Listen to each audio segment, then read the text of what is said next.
is Anthony Kort. I'm David Lake. And I'm Kyle Phillips. Welcome to TheMediaSpeaks.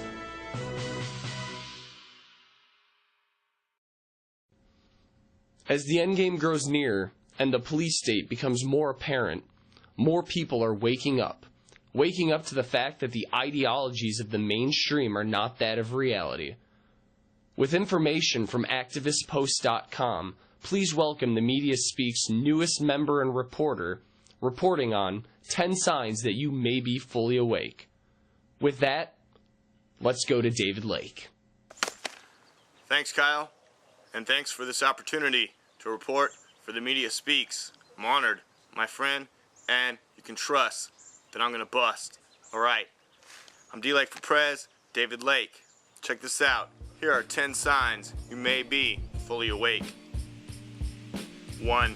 You know there's no meaningful difference between major political parties, Democrats and Republicans.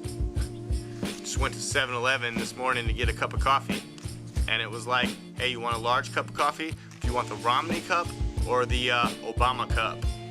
And they got all these signs and posters with elephants and donkeys, neither of which party is mine. So I was offended.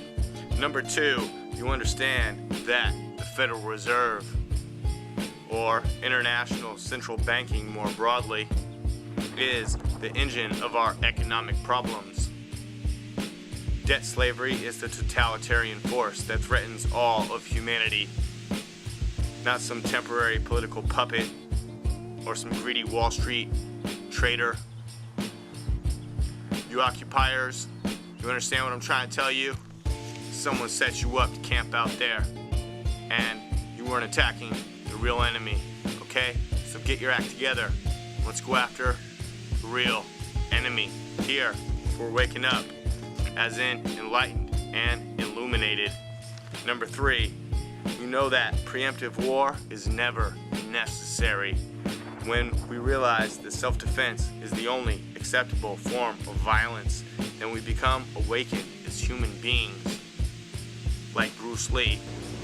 I said, empty your mind. Be formless, shapeless, like water.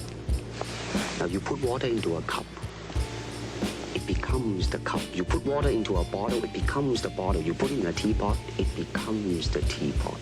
Now water can flow, or it can crash. Be water, my friend.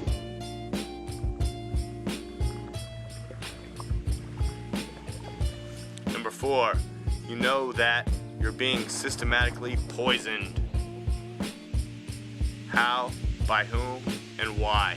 Who could believe anyone is so evil to do that to innocent people? Number 5, you understand that government can never legislate morality, nor should they. When you realize the role of government is only to protect your liberty and work for the well-being of citizens, you're awakened. At number 6, you know that the mainstream media, those bastards, are wholly owned, manipulated by the ruling elite. These SOBs, CNN, MSNBC, CBS, ABC, NBC, paid off, man. They have secret meetings in the basement, White House. That's right. It's where they get their talking points, their marching orders. Just make sure to never announce it too soon like the BBC. Alright, number 7. You know that your neighbors are not your enemy, even if you have fierce ideological disagreements. When SHTF, I can trust that certain neighbors got my back, right? Number 8, you know that the end game is one world control of planet Earth. Once you understand that the end game for the ruling elite is to have complete control of all vital facets of society through a global government, one world currency, international armed forces, so on and so forth, like the blue helmets, it is simple to see through the lies and propaganda surrounding even the most confusing world events.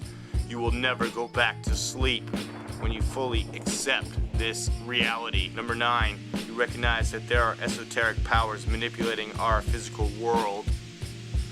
Whether you're religious or spiritual person, scientific or just plain curious, there are many theories about an invisible force at play in all of this. Obviously, it is impossible to prove exactly what it is, but I believe in it just like millions of people do. I can't prove it, you know what? But I can feel it right now. I have faith in it, and I pray to it, and I openly accept it like the sun is shining down on me right now, my friends. Alright, for number 10, let's go to The Media Speaks, Anthony Kort.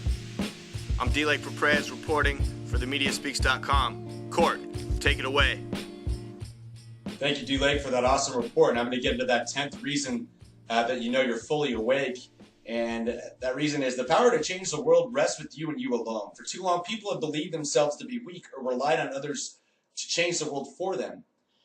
You'll know that you're fully awake when you realize that you have the infinite power to change the world by simply living the change that you want to see. And that really goes along with that great Gandhi quote, that you must be the change that you want to see in the world.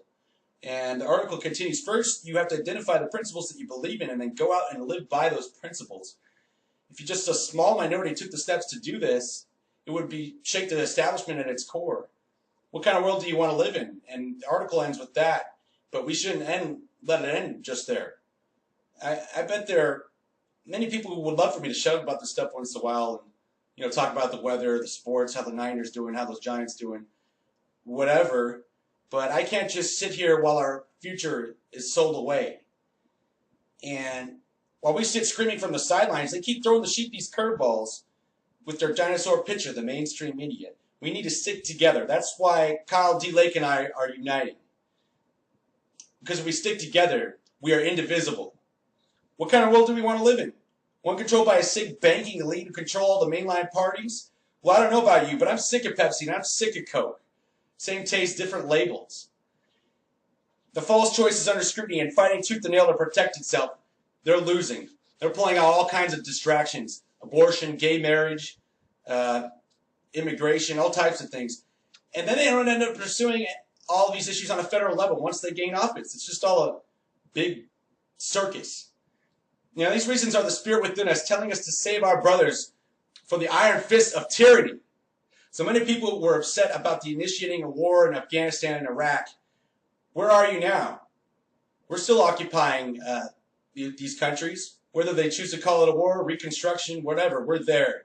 We bombed Libya. We're bombing Pakistan. Where has this anger for these wars vanished to? I guess it's not trendy anymore. I've noticed a huge decrease since President Obama's been in office, the coverage of all the wars. And no, it's not just me. The time to bring peace and restore our freedoms is now. So please join the Media Speaks in our fight. We have decided to dedicate our own time and efforts to help inform people of the true nature and effect of our foreign and domestic policies. So if you haven't, please like us on Facebook, follow us on Twitter at TheMediaSpeaks, and tell your friends and send us news tips because, like I said, together we are indivisible, and it is our human right to question everything and defend our freedoms. Thanks to Kyle Phillips and David Lake, I'm Anthony Kort signing out, and thank you for tuning in.